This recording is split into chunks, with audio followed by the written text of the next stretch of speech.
मध्य पहाडी लोकमार्ग अन्तर्गत तेह्रथुम जिल्लाको सदरमुकाम म्याङ्लुङ बजारदेखि 9 कोस उत्तर-पूर्व तेह्रथुम पोख्लोबङ 8 सडक खण्डको इसिबु बतासेदेखि करिब 3 किलोमिटर उत्तर-पूर्वतर्फ इसिबु र सम्दु गाविसको सिमानामा अवस्थित नेपालको सबैभन्दा अग्लो यो हेतरुङ झरनाको कुल उचाइ 365 मिटर रहेको छ।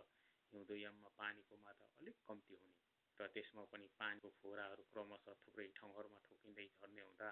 त्यस्ताको त्यति सुन्दर र आकर्षण नदेखिए तापनि वर्षायाममा भने ज्यादै नै सुन्दर र मनमोहक देखिन्छ। चारैतिर हरियाली घेनु जङ्गलको काग छिचोली छङछङ झर्ने यो हेतुङ झरना हेर्नमा जति मनमोहक र सुन्दर छ, सुन्नमा पनि त्यति नै भावमय र आनन्दपूर्ण छ।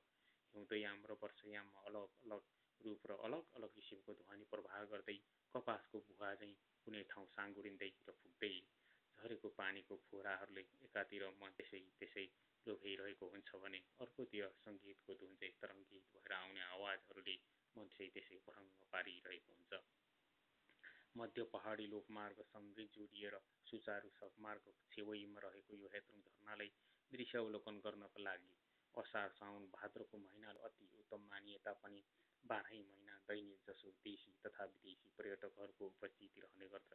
त्यसरी आउने पर्यटकहरूलाई खाना बस्नको लागि स्थानीय होमस्टे वा होटल लजहरूको व्यवस्था गरी सेवा पुर्याउन सके र त्यहाँसम्म रहेको कच्ची सडक मार्गलाई कालो पत्रे गरी गैर मिडिया र मिडियाहरू मार्फत देश विदेशसम्म प्रचार प्रसार गर्न सके प्रकृतिले दिएको एउटा उपहारको उचित कदर हुने थियो भने देशको लागि ठूलो आर्थिक लाभ हुने थियो। मध्य पहाडी लोकमार्ग